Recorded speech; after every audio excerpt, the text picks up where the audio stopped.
नमस्कार दोस्तों, आप सभी का बहुत बहुत स्वागत है श्वेता जी के चैनल में। आशा करती हूँ आप लोग स्वस्थ और मस्त होंगे। आइए आज हम लोग बात करते हैं श्रीमद् भगवद गीता अध्याय 12 के बारे में। अध्याय 12 का नाम है भक्ति योग। इसमें 20 प्रमुख श्लोक हैं जिसका मैं आप सभी के साथ वर्णन करूंगी। जो महत्वपूर्ण श्लोक है उनका। श्लोक 1 से 2 कुछ इस प्रकार से है। अर्जुन उवाच एव सतत युक्ता ये भक्ता शत्वा पयुस्पासते ये चाक्षरमवक्त्या तेखांगे योग विदमम्। श्री भगवान उवाच मध्यावेश्य मनो ये मां नित्युक्ता उपासते श्रद्धाया परयोपेशास्ते में युक्ता तमा मता। अर्थात हिंदी में अर्थ है इसका। अर्जुन पूछते हैं जो भक्त सगुण रूप आपकी भव्यता की उपासना करते हैं और जो केवल अक्षर अव्यक्त ब्रह्मा की उपासना करते हैं उसमें से कौन योग में उत्तम है। श्री कृष्ण कहते हैं जो भक्त मन को मुझ में स्थिर कर नित्य समर्पित भाव से और अत्यंत श्रद्धा से मेरी भक्ति करते हैं उन्हें मैं योगियों में श्रेष्ठ मानता हूँ। श्लोक 3 से 4 इस प्रकार से है। ये तत्व शर निर्देश्य ममत्या पूर्व पाश्यते सर्वगत मौचतस्य कूट समस्त चलन ध्रुवम संयोग यमये निद्रागम सर्वत्र शम बुद्धेय ते प्रापपवति मामेव सर्वभूत हिते रता।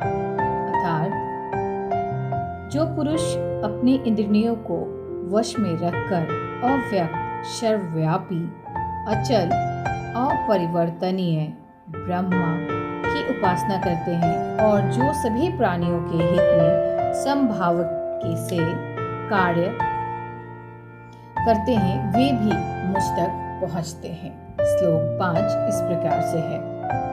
कलेशो अधिकृकस्त में मामक्त्या चेतसाम अव्यक्ता ही गति दुख देव्य वहतो वापरयते।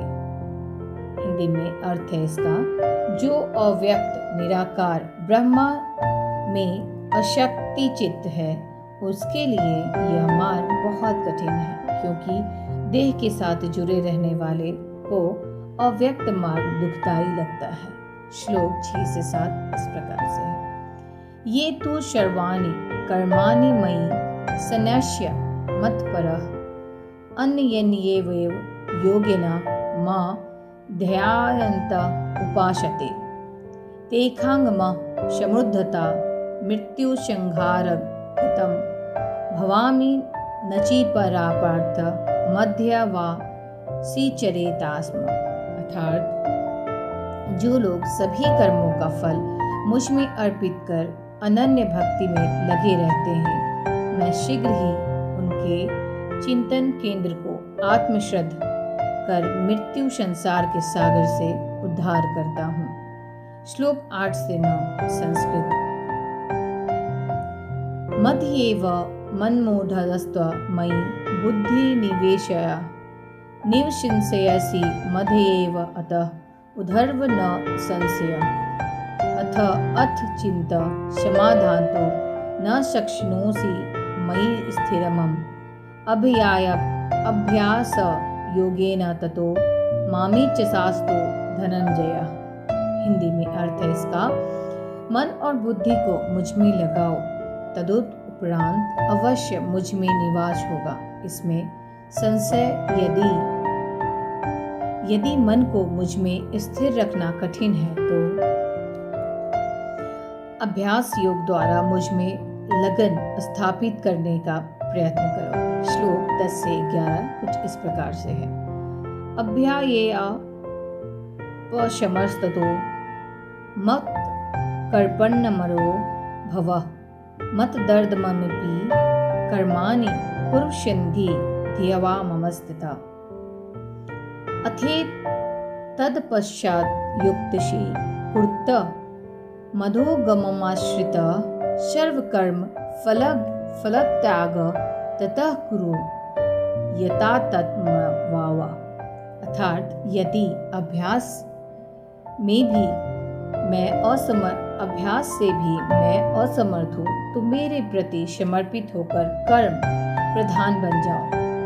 ऐसे कर्म करने से भी सिद्धि प्राप्त होती है। अगर योग भाव से भी संरचित नहीं हो पाता तो संयमी बनकर सभी कर्म फलों का त्याग कर दो। यह श्रेष्ठ मार्ग है। श्लोक 12 कुछ इस प्रकार से है। श्रेयो हि ज्ञानमभ्यासः ज्ञानाध्यास विशेषसते ध्यानात् कर्म फलत्यागश त्यागाच्च झन्ति ननरतमम्। अर्थात निरर्थक अभ्यास से ज्ञान श्रेष्ठ है, ज्ञान से ध्यान श्रेष्ठ है, ध्यान से कर्मफल त्याग श्रेष्ठ है तथा त्याग से शीघ्र ही शांति मिलती है। श्लोक 13 से 14 इस प्रकार है। अद्वेष्टा सर्वभूतानां मैत्रः करुण एव च निर्ममो निरहंकारः समदु ससुख क्षमी संस्तुष्ट संततत् योगी यतात्मा दृष्ट निश्चयः मर्तये पानो मबुद्धियो भक्ततः शह में प्रिय। हिंदी में अर्थ है इसका, जो सभी जीवों के प्रति द्वेष नहीं रखता, मितवत करुणा से पूर्ण, ममता और अहंकार से रहित, सुख दुख को समान भाव में लेता है, क्षमाशील, सतत संतुष्ट, संयमी, दृढ़ निश्चयी और मानसिक बुद्धि रूपी समर्पण में स्थित भक्त, वह मुझको प्रिय है। श्लोक 15 से 16 इस प्रकार से है।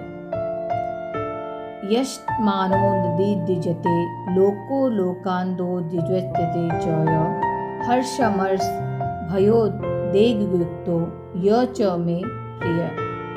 अनपेक्ष शुचिदक्ष उदासीनो गतव्यथ सर्वरभ्य भय परित्यागी यो भक्ततः स मे प्रिय।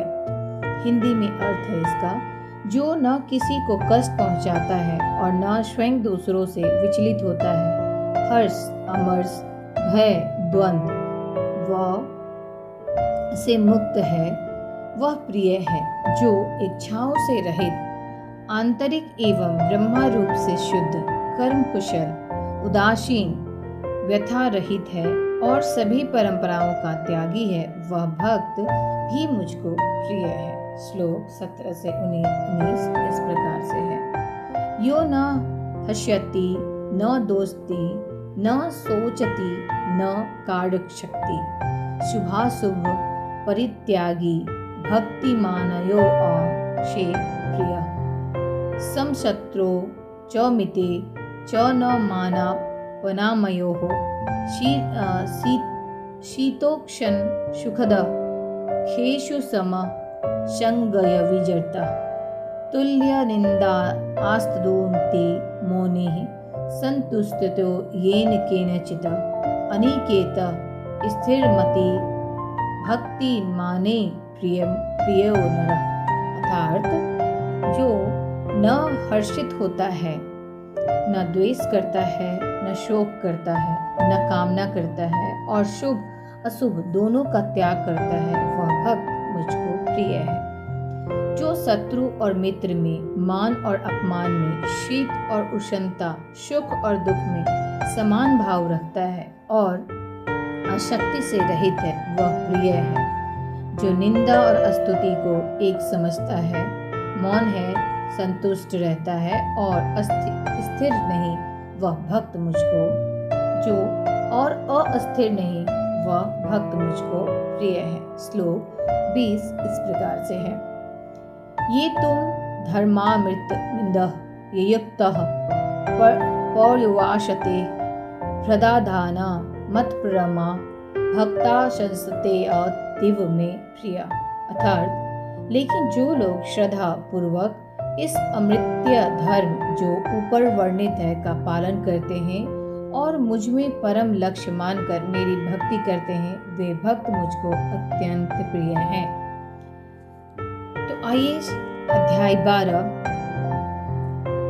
का थोड़ा सा सारांश जानते हैं, संक्षेप में इसके बारे में जानते हैं।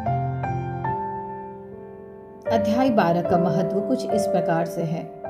शगुन व्यक्त भक्ति सर्वोत्तम। श्री कृष्ण कहते हैं कि सर्वगुण स्वरूप की उपासना आत्मपूर्ण और सरल होती है, जिसे भक्ति मार्ग सरल हो जाता है। निर्गुण मार्ग कठिन है। निराकार सर्वव्यापी ब्रह्मा की उपासना कठिन मार्ग है, क्योंकि मन और इंद्रियों इनके अनुकूल नहीं होती। उपाय बताए गए हैं। ध्यान, अभ्यास, समर्पण, कर्मफल त्याग, ये सारे उपाय श्री कृष्ण ने बताए कि भक्ति की राह पर चलने के लिए अपनाए योग्य हैं। बात करते हैं गुणों की सूची। कृष्ण बताते हैं कि ऐसे भक्त कौन हैं? वे जो शुभाशुभ भाव से रहित, संतुष्ट, क्षमाशील और समान भाव वाले हैं। श्रद्धा और समर्पण की महत्ता केवल उपासन, ध्यान या कर्म नहीं, बल्कि श्रद्धा और मुझ में पूर्ण समर्पण करने वाले भक्त सबसे प्रिय हैं। तो इस प्रकार भगवद गीता अध्याय 12 समाप्त हुआ। आशा करती हूँ आप सभी को यह अध्याय अच्छी लगी होगी। मेरे चैनल को लाइक करें, मेरे वीडियो को लाइक करें, शेयर करें, सब्सक्राइब करें और अपने सुझाव कमेंट बॉक्स में ज़रूर लिखें। जय श्री कृष्ण, जय श्री राधे। आप सब अपना ख्याल रखें, स्वस्थ रहें, मस्त रहें।